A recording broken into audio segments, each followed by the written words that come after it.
Buenos días, queridos chicos, queridos jóvenes. En esta oportunidad vamos a seguir haciendo el audiolibro de las 28 creencias de la Iglesia Adventista. En su creencia número 2, la deidad, que se encuentra dentro de la doctrina número 1, que es doctrina de Dios. Empecémonos sin antes hacer una oración. Padre nuestro que estás en los cielos, te damos gracias porque, Señor, tú siempre nos das la vida y la salud. Te pedimos que en esta oportunidad nos ayudes a poder leer y comprender este maravilloso libro. Te rogamos en todo esto en el nombre de Jesús. Amén. Dice así: hay un solo Dios, Padre, Hijo y Espíritu Santo, una unidad de tres personas coeternas. Dios es inmortal, todopoderoso, omnisapiente, superior a todos y omnipresente. Es infinito y escapa a la comprensión humana, aunque se lo puede conocer por medio de su autorrevelación. Es digno para siempre de reverencia, adoración y servicio por parte de toda la creación. Deuteronomio 6, versículo 4, Mateo 28, versículo 19, Segunda de Corintios, capítulo 13, versículo 14, Efesios 4, versículos del 4 al 6, Primera de Pedro, capítulo 1, versículo 2, y Primera de Timoteo, capítulo 1, versículo 17, y Apocalipsis 14, 7. Dice: en el Calvario casi todos rechazaron a Jesús. Solo unos pocos reconocieron quién era realmente Jesús. Entre ellos el ladrón moribundo que lo reconoció como Rey y Señor. Lucas 23, 42. Y el soldado romano que dijo verdaderamente este era hijo de Dios. Marcos 15, 39. Al escribir Juan las siguientes palabras: a lo suyo vino y los suyos no le recibieron. Juan 1:11.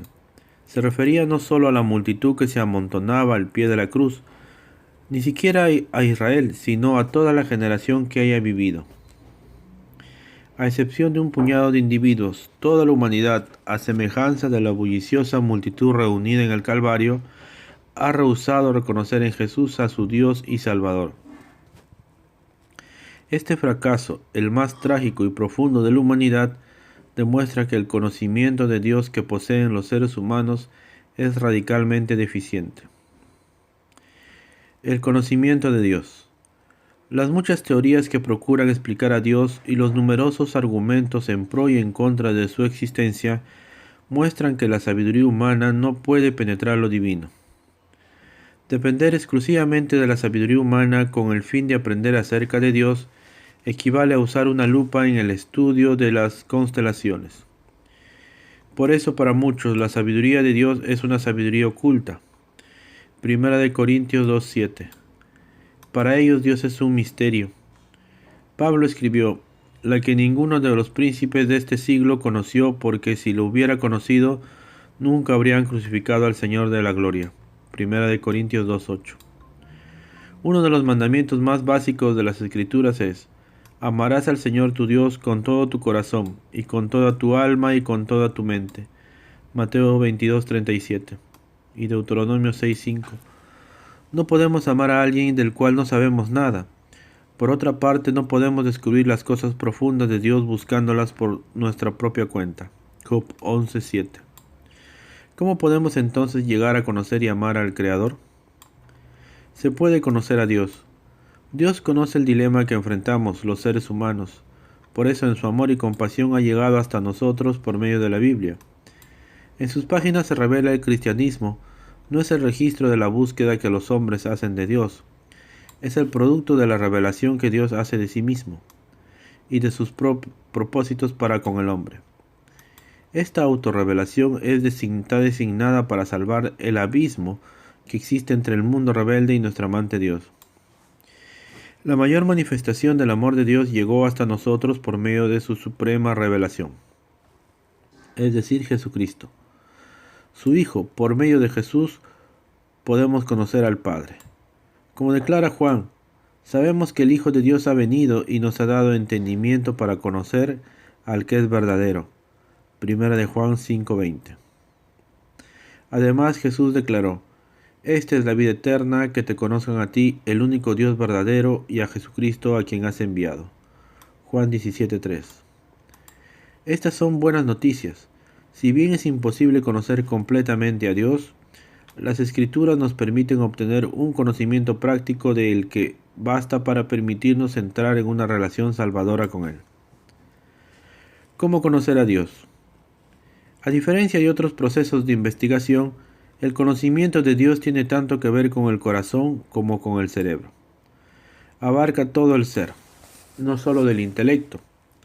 Debemos abrirnos a la influencia del Espíritu Santo y estar dispuestos a cumplir la voluntad de Dios. Juan 7:17. Ver Mateo 11:27. Jesús dijo: Bienaventurados los de limpio corazón, porque ellos verán a Dios. Mateo 5:8. Es claro entonces que los incrédulos no pueden comprender a Dios. Pablo exclamó: ¿Dónde está el sabio? ¿Dónde está el escriba? ¿Dónde está el disputador de este siglo? ¿No ha enloquecido Dios la sabiduría del mundo? Pues ya que en la sabiduría de Dios el mundo no conoció a Dios mediante la sabiduría.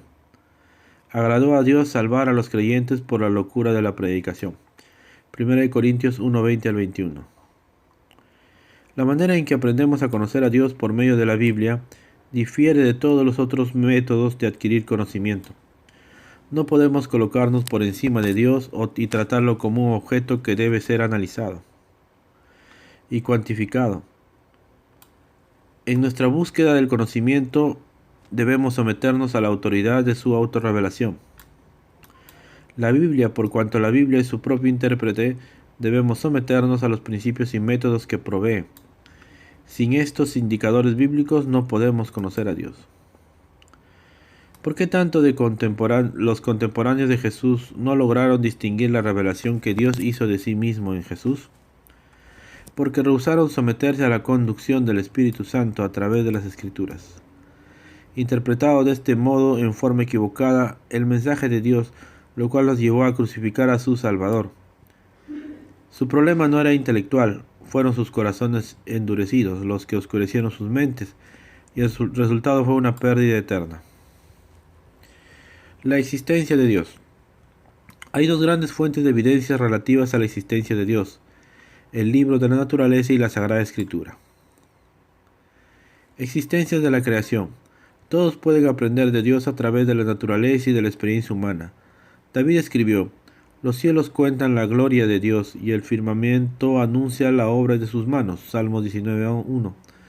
Juan afirma que la revelación de Dios, incluyendo en ella la naturaleza, alumbra a todos. Juan 1:9. Y Pablo declara: Las cosas invisibles de Él, su eterno poder y deidad, se hacen claramente visibles desde la creación del mundo, siendo entendidas por medio de las cosas hechas. Romanos 1:20. La conducta humana también provee evidencias de la existencia de Dios.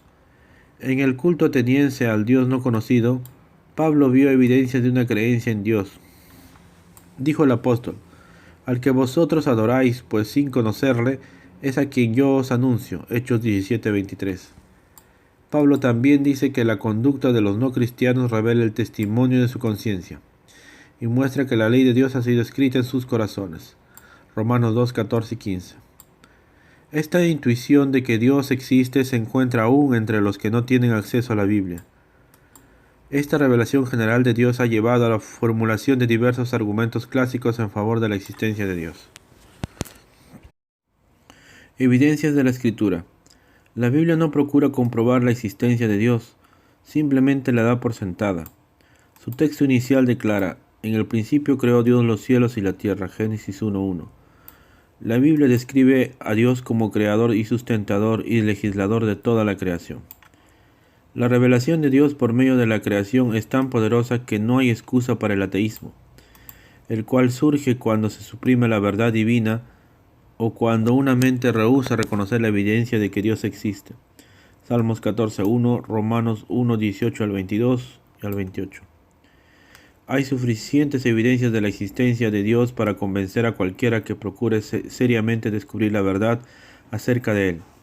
Y sin embargo, la fe es un requisito previo, por cuanto sin fe es imposible agradar a Dios, porque es necesario que el que se acerca a Dios crea que le hay, y que es galardonador de los que le buscan. Hebreos 11:6. La fe en Dios, sin embargo, no es ciega. Está basada en una amplia gama de evidencias que se encuentran tanto en las revelaciones de Dios a través de las Escrituras como el mundo de la naturaleza. El Dios de las Escrituras. La Biblia revela las cualidades esenciales de Dios a través de sus nombres, actividades y atributos. Los nombres de Dios. En los tiempos bíblicos los nombres eran importantes, como es aún el caso en el Oriente. En estas regiones se considera que el nombre revela el carácter del que lo lleva, su verdadera naturaleza e identidad. La importancia de los nombres de Dios que revelan su naturaleza, carácter y cualidades revela en el siguiente mandamiento: no tomarás el nombre de Jehová tu Dios en vano. Éxodo 27. David decía: cantaré al nombre de Jehová el Altísimo. Salmo 7:17. Santo y temible en su corazón. Salmo 111:9. Alaben el nombre de Jehová, porque solo su nombre es enaltecido. Salmo 148:13. Los nombres hebreos El y Elohim, Dios, revelan el poder divino de Dios. Lo describen como el fuerte y el poderoso, el Dios de la creación. Génesis 1:1, Éxodo 20:2 y Daniel 9:4. El Yom Altísimo. El Yom, Dios Altísimo. Enfocan una posición exaltada. Génesis 14:18 al 20, Isaías 14:14. Adonai, Señor, presenta a Dios como el gobernante todopoderoso. Isaías 6:1 y Salmos 35:23. Estos nombres enfatizan el carácter majestuoso y trascendente de Dios. Otros nombres revelan la disposición que Dios tiene para entrar en relación con los seres humanos. Shaddai, Todopoderoso. El Shaddai, Dios Todopoderoso. Describen a Dios como la fuente de bendición, bienestar. Éxodo 6:3 y Salmo 91:1.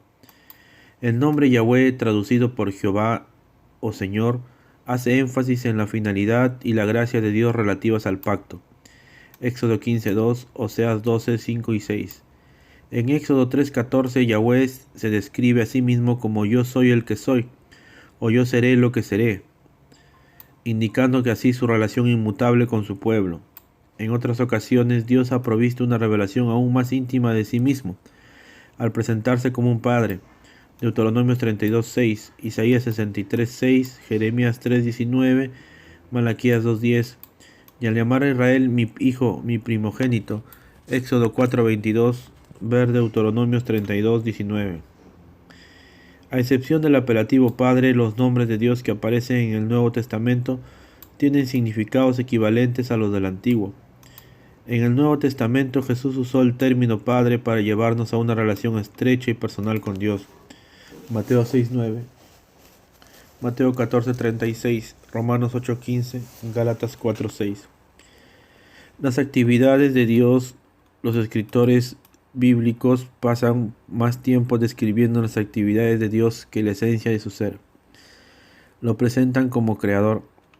Génesis 1:1, Salmos 24:1 y 2. Sustentador del mundo. Hebreos 1:3 y Redentor y Salvador. Deuteronomio 5 y 6, 2 de Corintios 5:19.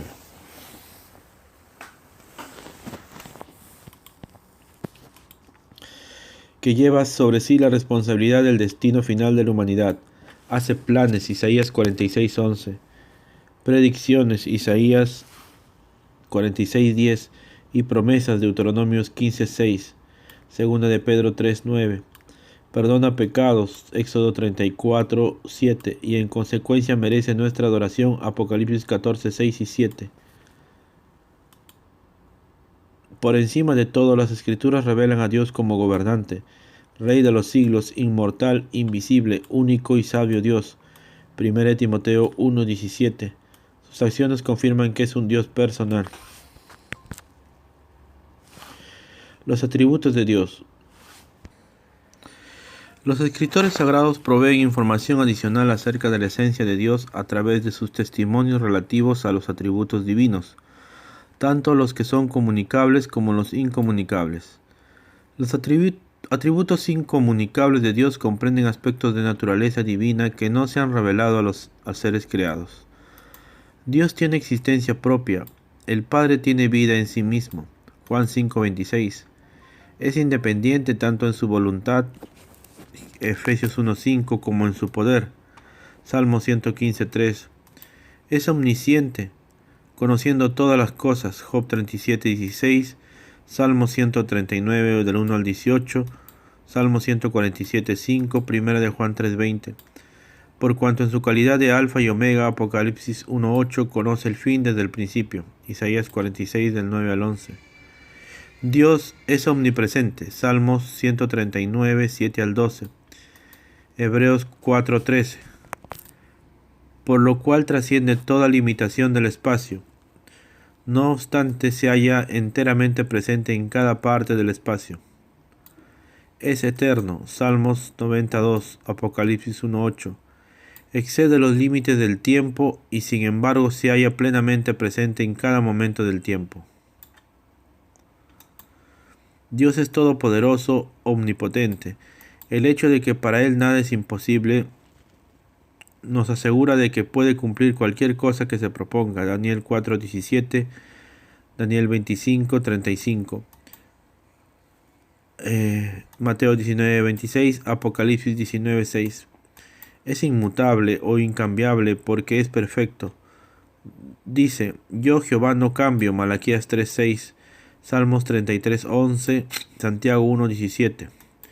Por cuanto en cierto sentido estos atributos definen a Dios, son incomunicables. Los atributos comunicables de Dios fluyen de su amorosa preocupación por la humanidad. Incluyen el amor, Romanos 5:8, la gracia, Romanos 3:24, la misericordia, Salmo 145:9, la paciencia, 2 de Pedro 3:15, la santidad, Salmo 99:9, la justicia, Esdras 9:15, Juan 17:25, Apocalipsis 22:12, y la verdad, 1 de Juan 5:20. Estos dones son inseparables del dador. La soberanía de Dios. Las Escrituras establecen claramente la soberanía de Dios. Él hace según su voluntad y no hay quien detenga su mano. Daniel 4:35. Tú creaste todas las cosas y por tu voluntad existen y fueron creadas. Apocalipsis 4:11. Todo lo que Jehová quiere lo hace en los cielos y en la tierra. Salmos 135:6. Así Salomón pudo decir, como los repartimientos de las aguas, así es el corazón del rey en la mano de Jehová. A todo lo que quiere lo inclina. Proverbios 21:1. Pablo, consciente de la soberanía de Dios, otra vez volveré a vosotros, si Dios quiere. Hechos 18:21. Romanos 15:32. Por su parte, Santiago amonesta diciendo, deberías decir, si el Señor quiere, viviremos y haremos esto o aquello. Santiago 4:15. La predestinación y la libertad humana. La Biblia revela que Dios ejerce pleno control sobre el mundo. El Creador predestinó a los seres humanos para que fuesen hechos conforme a la imagen de su Hijo. Romanos 8:28 y 30. Con el fin de que adoptarlos como sus hijos y permitirles obtener una herencia. Efesios 1:4, Efesios 1:5, 1:11 y 1:12. ¿Qué implicaciones tiene para la libertad humana esta soberanía divina? El verbo predestinar significa determinar de antemano. Algunos suponen que estos pasajes enseñan que Dios elige arbitrariamente a unos para la salvación y a otros para que sean condenados, sin tomar en cuenta sus propias elecciones. Pero al estudiar el contexto de estos pasajes, notamos que Pablo no enseña que Dios excluya a nadie de forma caprichosa. El sentido de estos textos es inclusivo. La Biblia afirma claramente que Dios quiere que todos los hombres sean salvos y vengan al conocimiento de la verdad. 1 de Timoteo 2:4. Además es paciente para con nosotros, no queriendo que ninguno perezca, sino que todos procedan al arrepentimiento. 2 de Pedro 3:9. No existe evidencia alguna de que Dios haya decretado que algunas personas deban perderse. Un decreto así negará el Calvario, en el cual Jesús murió por todos. La expresión todo aquel que aparece en el siguiente texto porque de tal manera amó Dios al mundo, que ha dado a su Hijo unigénito, para que todo aquel que en él cree no se pierda, mas tenga vida eterna. Juan 3:16. Significa que cualquier persona pueda ser salva. El hecho de que la voluntad libre del hombre es el factor determinante en su destino personal se hace evidente a partir del hecho de que Dios continuamente presenta los resultados de la obediencia y la desobediencia, e insta al pecador a que escoja la obediencia y la vida.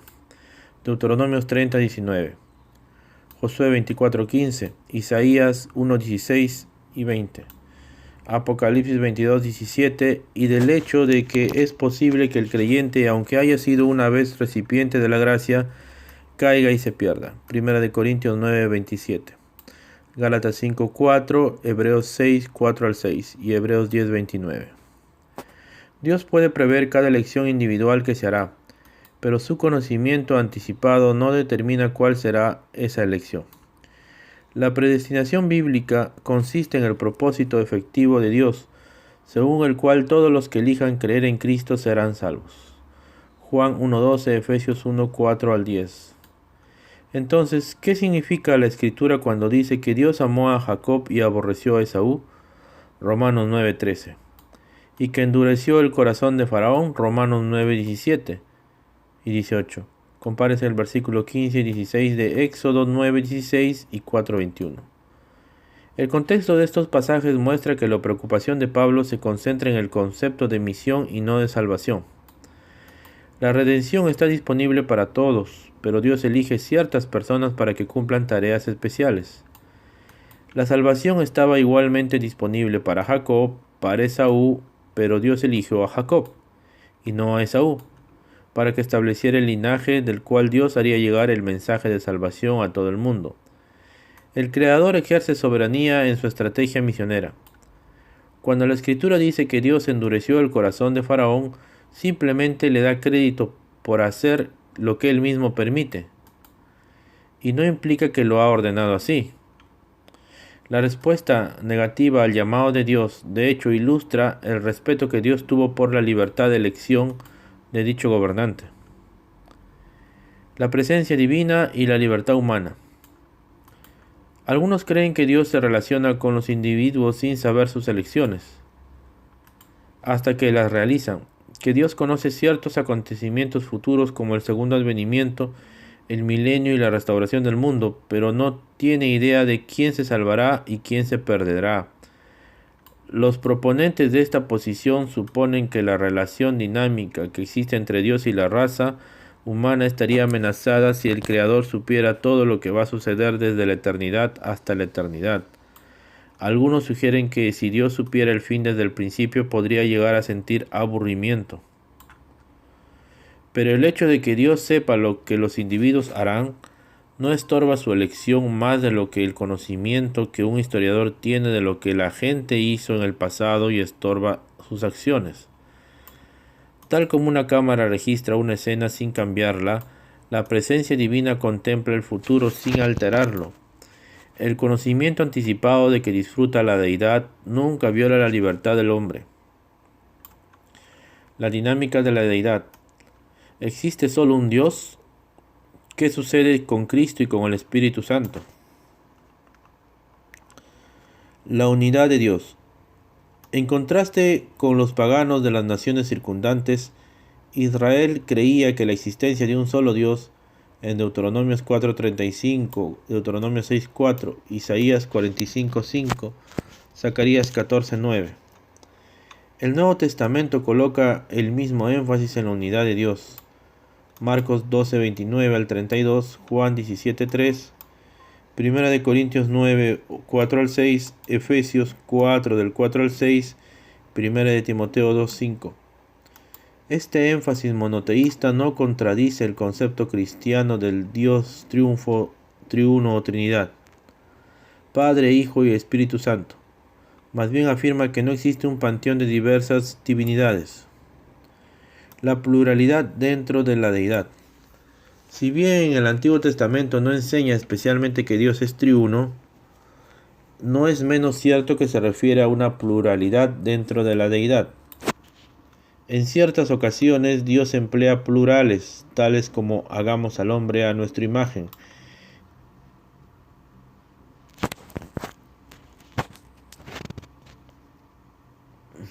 En Génesis 3:22. He aquí que el hombre es como uno de nosotros, Génesis 3:22. Ahora pues descendamos, Génesis 11:7. A veces la expresión ángel del Señor está identificada con Dios, cuando se lo apareció a Moisés. Y ángel del Señor dijo: yo soy el Dios de tu padre, Dios de Abraham, Dios de Isaac y Dios de Jacob. Éxodo 3:6. En diversas referencias se hace una distinción entre Dios y su espíritu. En el relato de la creación, el espíritu de Dios se movía sobre la faz de las aguas. Génesis 1:2. Algunos textos no solo se refieren al espíritu, sino que además incluyen una tercera persona en la obra de la redención que Dios realiza. Ahora me envió, habla el Hijo, Jehová el Señor, el Padre, y su Espíritu, el Espíritu Santo. Isaías 48:16. He aquí mi siervo, dice el Padre, he puesto sobre él mi espíritu, él traerá justicia a las naciones.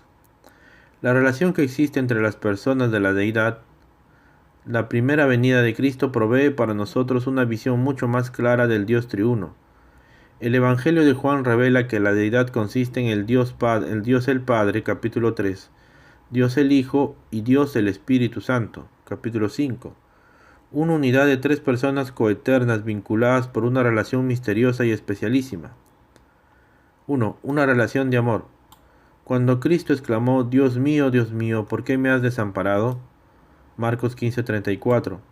Estaba expresando el sufrimiento producto de la separación de su Padre, que el pecado había causado. El pecado que quebrantó la relación original de la humanidad con Dios, Génesis 3 del 6 al 10, Isaías 59:2. En sus últimas horas Jesús, el ser que no conoció pecado, se hizo pecado por nosotros. Al tomar nuestro pecado, al ocupar nuestro lugar, experimentó la separación de Dios que nos correspondería experimentar a nosotros, y en consecuencia pereció. Los pecadores nunca comprenderemos lo que significó para la deidad la muerte de Jesús. Desde la eternidad, el Hijo de Dios había estado con su Padre y con el Espíritu. Habían compartido una vida coeterna, coexistente, en absoluta negación y amor mutuos. El hecho de haber podido pasar tanto tiempo juntos revela el amor perfecto y absoluto que siempre existió en la deidad. Dios es amor, 1 de Juan 4:8. Significa que cada uno vivió de tal manera por los otros, que todos experimentaron perfecto contentamiento y perfecta felicidad.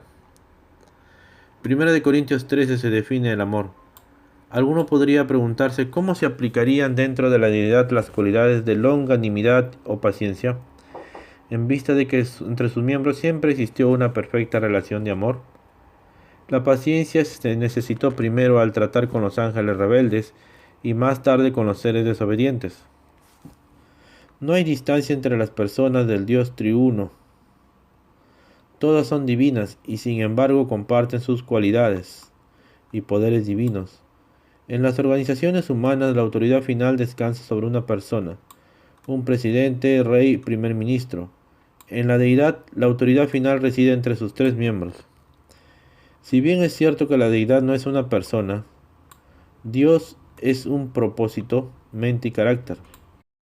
Esta unidad no destruye las distintas personalidades del Padre, el Hijo y el Espíritu Santo. Además, el hecho de que en la deidad haya personalidades separadas no destruye la enseñanza monoteísta de la Escritura, según la cual el Padre, el Hijo y el Espíritu Santo son un único Dios. Una relación práctica. Dentro de la deidad existe la economía funcional.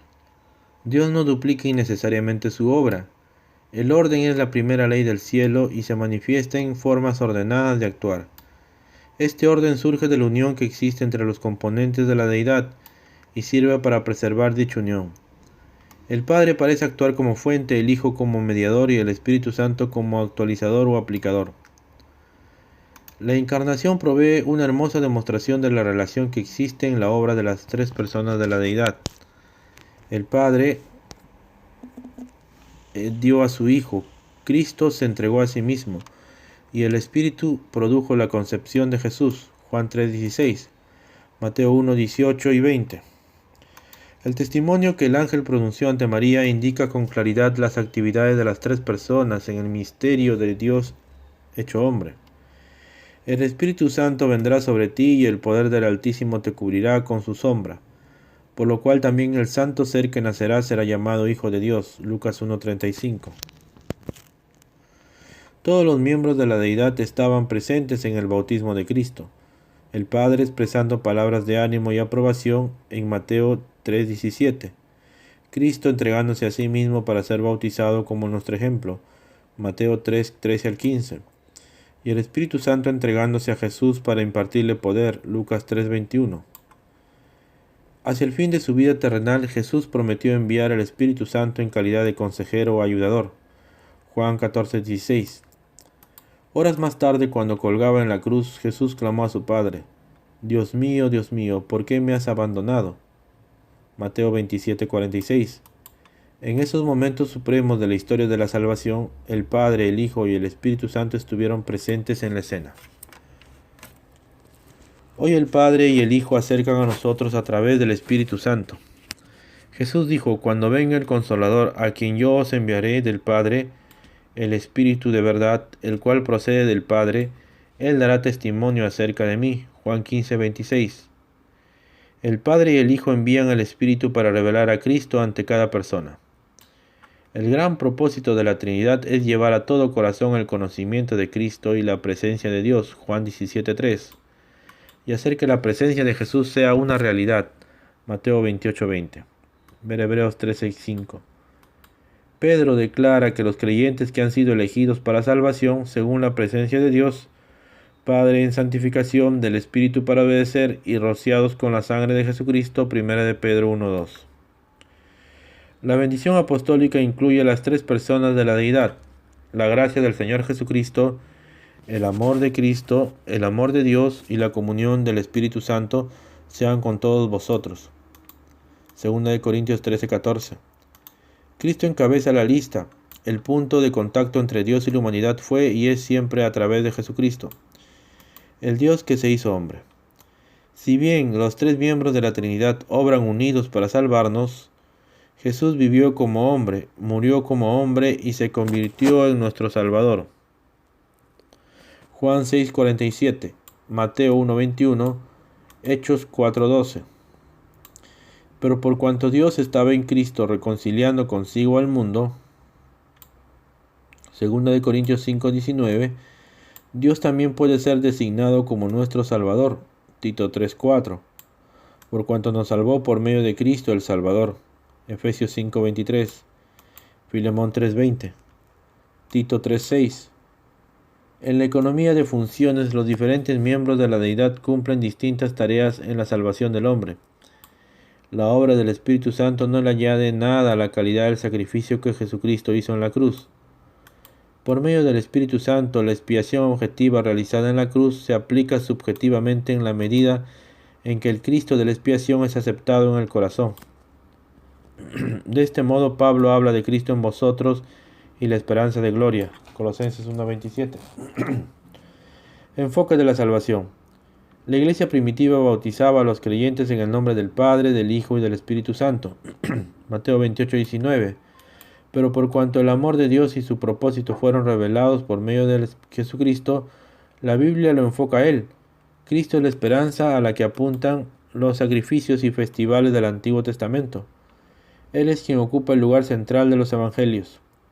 Él es el de las buenas nuevas, la bendita esperanza que proclamaron los discípulos en sus sermones y escritos.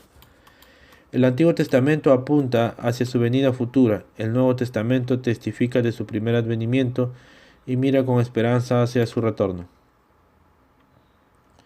Cristo, el mediador entre Dios y nosotros, nos une de este modo a la deidad. Jesús es el camino, la verdad y la vida. Juan 14:6. Las buenas nuevas están centradas en una persona y no solo en una práctica. Tienen que ver con una relación y no solo con los reglamentos, puesto que el cristianismo es Cristo. En él encontramos el corazón, el contenido y contexto de toda la verdad de la vida.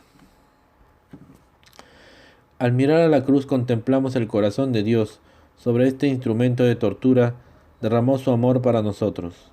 A través de Cristo el amor de la deidad llena nuestros dolientes y vacíos corazones. Jesús colgó de ella como el don de Dios y como nuestro sustituto. En el Calvario Dios descendió al punto más bajo del mundo para encontrarse allí con nosotros, pero a la vez constituye el lugar más elevado donde podemos ir. Cuando llegamos al Calvario hemos ascendido tan alto como podemos en dirección a Dios.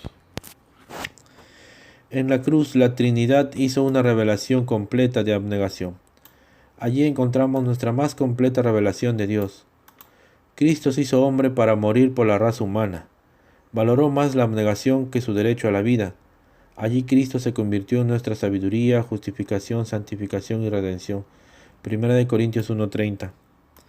Cualquier valor o significado que poseamos o que lleguemos a adquirir en el futuro se deriva de su sacrificio en esa cruz.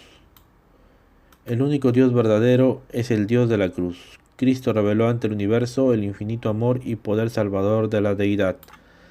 Reveló un Dios triuno que estuvo dispuesto a sufrir la agonía de la separación debido a su amor incondicional por este planeta rebelde.